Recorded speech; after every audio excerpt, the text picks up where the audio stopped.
தமிழக முதலமைச்சர் ஜெயலலிதா பூரண நலம் பெற வேண்டி திருச்சி சேவா சங்கம் மகளிர் மேல்நிலைப் பள்ளியில் 1000க்கும் மேற்பட்ட மாணவிகள் கூட்டு பிரார்த்தனையில் ஈடுபட்டனர். அவர்களுடன் எமது திருச்சி செய்தியாளர் அருண்குமார் நடத்திய உரையாடலை தற்போது பார்க்கலாம். தமிழக முதல்வரும் அதிமுகவினுடைய பொதுச் செயலாளருமான செல்வி ஜெயலலிதா அவர்கள் கடந்த 70 நாட்களாக உடல்நலக்குறைவின் காரணமாக சென்னை அப்போலோ மருத்துவமனையில் தீவிரமாக சிகிச்சை பெற்று வந்தார். உடல்நிலை சற்று தேறிய நிலையில் நேற்று திடீரென நெஞ்சடைப்பு ஏற்பட்டுள்ளது. இதன் காரணமாக தீவிர சிகிச்சை பெற்றவர் தற்போது அவருடைய தீவிரமாக நோயாளிகளுக்கு கொடுக்க வேண்டிய மாத்திரை மருந்துகளை கொடுத்து தொடர்ந்து தீவிரமாக சிகிச்சை பெற்று வருகிறார்கள். தற்போது தமிழகம் முழுவதும் இதற்கான பிரார்த்தனைகள் மேற்கொள்ளப்பட்டு வருகிறது. தமிழக முதல்வர் உடனடியாக குணமடைந்து வீடு திரும்பி மக்கள் பணி ஆற்ற வேண்டும் என்பதற்காக பிரார்த்தனை நடைபெற்று வருகிறது.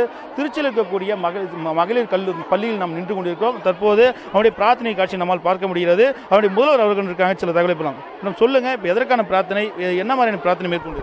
சிறுவர்கள் பிரார்த்தனையை இறைவன் கேட்டு கட்டாயம் பலனளிப்பார் என்ற நம்பிக்கை அடிப்படையில் அவரவருக்கு விருப்பத்துக்குரிய தெய்வங்களை நாங்கள் இப்பொழுது வழிபட்டு முதல்வர் அம்மா அவர்களுடைய நலன் கருதி அவர்கள் சீக்கிரம் குணமடைந்து வீடு திரும்ப வேண்டும், மீண்டும் சீரோடு சிறப்போடு பணியாற்ற வேண்டும் என்பதற்காக நாங்கள் இப்பொழுது ஆசிரியர்களும் மாணவிகளுமாக சேர்ந்து கூட்டு பிரார்த்தனை செய்துள்ளோம். நிச்சயம் பரிபூர்ண சுகமடைந்து வீடு திரும்புவார் என்ற நம்பிக்கை எங்களுக்கு நிச்சயம் உண்டு.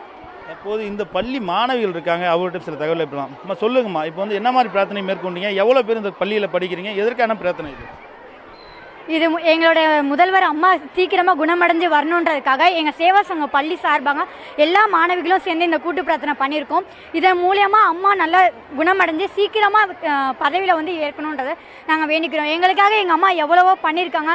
திருப்பி அவங்க சீக்கிரமாக குணமடைஞ்சு எங்களுக்காக இந்த பணியில் அவங்க திருப்பி உட்காரணுன்றது எங்கள் ஸ்கூல் சார்பமாக நாங்கள் கேட்டுக்கிறோம். சொல்லுங்கம்மா, இப்போ என்ன மாதிரியான பிரார்த்தனை பண்ணியிருக்கீங்க? இப்போ முதல்வர் உங்களுக்கு எந்த மாதிரியான உடனடியாக குணமடையணும் எப்படிக்காக பார்த்துங்க?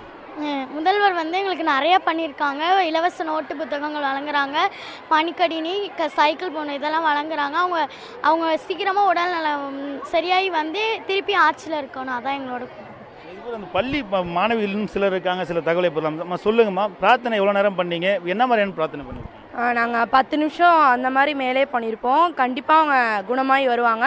மறுபடியும் அவங்க இந்த தமிழகத்தை ஆட்சி புரிவாங்க. சொல்லுங்க. எங்கள் முதல்வர் நிறையா எங்களுக்காக பண்ணியிருக்காங்க. எங்களை மாதிரி எவ்வளோ ஸ்டூடெண்ட்ஸ்க்கு ரொம்ப நல்லது பண்ணியிருக்காங்க.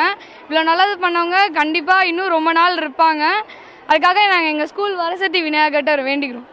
சொல்லுங்கம்மா, இப்போ என்ன மாதிரி பிரார்த்தனை பண்ணியிருக்கீங்க? வீடுகளில் பிரார்த்தனை பண்ணீங்களா? இப்போ ஸ்கூல்லேயும் பண்ணிட்டு இருக்கீங்க? முதலமைச்சர் அம்மா அவர்கள் சீக்கிரமாக உடல்நல குணமடைய, அவர்கள் வீடு திரும்ப அவர் பல நலத்திட்டங்களை செய்து வருகிறார். நாங்கள் சேவா சங்க பெண்கள் மேல்நிலைப் பள்ளி கூட்டு பிரார்த்தனை பண்ணோம். 10 நிமிஷம் பண்ணோம். தற்போது இந்த மாணவிகள் சொன்னதை கேட்டிருப்பீங்க. இது பார்த்தீங்கன்னா முதல்வர் அவர்கள் இந்த மாணவிகளுக்காக நிறைய நலத்திட்ட உதவிகளை செய்திருக்கிறார். பெண்கள் என்ற முறையில் பெண்களுக்காக நிறைய நலத்திட்ட உதவிகள் செய்திருக்கிறார்.